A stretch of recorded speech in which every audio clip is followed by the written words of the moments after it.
Good morning. It is Wednesday, January 8th. I'm Rick. And first of all, I just want to say to everybody in the greater LA area who's dealing with the wildfires, my thoughts go out to you. It's a horrible situation. And I hope that it gets resolved sometime soon. Although, based on the coverage I've seen, I'm not too hopeful on that. But it's a horrible situation. And you are definitely my thoughts. Um, Speaking of things that are in my thoughts, I want to talk a little bit about some of the feedback I've gotten from readers, and it's all sort of a lot of it ties together. And I just wanted to kind of run you through where my mind is on this. I've gotten some feedback from people who basically said, "Hey, why are you so difficult on? Why are you so hard on?" Entertainment media CEOs, some of the strategy they're doing, it's tough in Hollywood. You should be supportive of the industry, et cetera, et cetera, et cetera. My general reaction is, I mean, as a journalist, my role, number one, is to tell the truth, to do the reporting. If I'm offering commentary, to try and do as unbiased an approach to commentary as possible, to basically say, "Hey, look, this is why what I believe. This is why I believe it. Take it or leave it, but this is where I'm coming from. Someone's not paying me to do this. I'm not doing this to curry favor to anybody. This is what I truly believe." And also, while I'm very supportive of the entertainment industry and the people working in it, one of my roles as a journalist, even before I was writing entertainment news, I was a financial reporter, hard news reporter, started out working at newspapers back in the dinosaur days. Uh, One of my primary roles is to provide a voice for people who don't have one, elevate the stories of people who otherwise maybe their stories wouldn't be told. And so if it's a choice between, for instance, fluffing Bob Iger or doing a story which talks about the guy who brings Bob Iger's lunch to him every day, the choice is pretty clear. Bob Iger's going to be fine. He doesn't need one other voice out there going, "Ooh, Bob Iger's a genius." Blah blah blah blah. No, I think it's important for me to really write about the people who don't have a PR firm behind them, right? So that's kind of my choice, my role, and as someone who's an independent journalist, that's really what I think is sort of the sweet spot for me.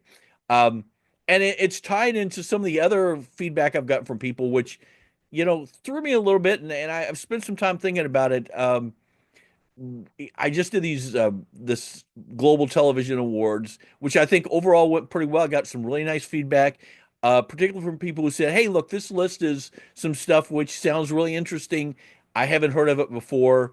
This is great," which was really one of the reasons I did it, not just to celebrate the stuff that was worthwhile, but also to elevate the press of it a little bit. These TV shows, these the global stuff doesn't always get a lot of attention from the streamers that are running it. And so this really one of the reasons I did it. The other reason I did it, honestly, was that a certain percentage of the production in Southern California and Hollywood is moving overseas. Whether it's Australia or the UK, lots of places in Europe. Hungary's real big right now. Serbia. Um, it's moving everywhere, and in a lot of those places, that production is moving into areas where there either is not an entertainment union at all, or the union or the organization that's there is fairly toothless.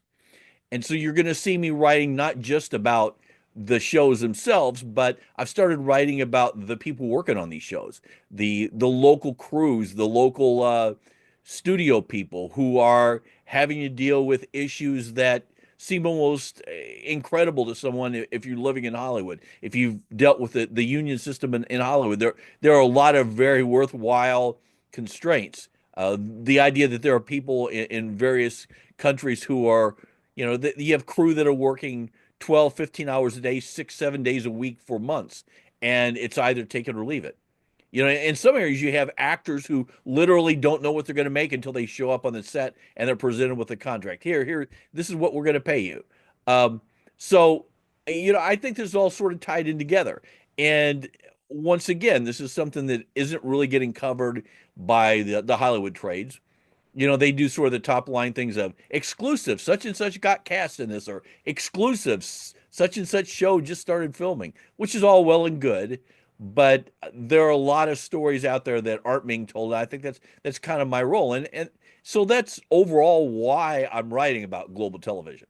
Um, it's something that I like watching. I mean, it's it's something which is enjoyable for me just in general, but also there are a lot of stories out there that need to be told. And if you've spent any time looking at the entertainment press, it's just this is especially a case in Asia, but overall you'll find this as well. There aren't a lot of good hard news outlets. There's a lot of celebrity stuff, um, coverage of who's dating who, this person did this scandalous thing, but there isn't a lot of reporting about, look, this is the economic situation these people are dealing with, or this is what's going on behind the cameras.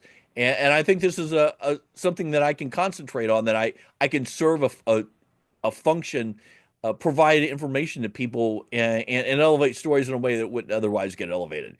I know this is sort of a long-winded explanation, but I've gotten quite a lot of feedback from people somewhere along these lines, and I just wanted to throw it out there so that you knew where I was coming from, sort of what I see as my role. And to be honest, on the flip side of this, usually when particularly people who are paid subscribers like all of you, um, one of the more consistent feedbacks I get from people is, hey, you're providing something, you're providing coverage that I'm not getting elsewhere. And really, that's something I'm really proud of when people tell me that. If you have anything that you think I should be covering, any other thoughts, please send it out to me, Rick at allyourscreens.com. I read everyone, I try to respond to everyone. I mean, I get 400 or 500 emails a day, so sometimes they will get lost. And if it does, I apologize up front. I'm trying to be really good at that, but it's sometimes a bit of a flood.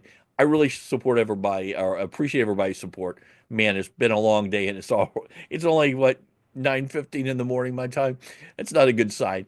I will talk to you tomorrow, and there'll be a newsletter out later today. Thanks.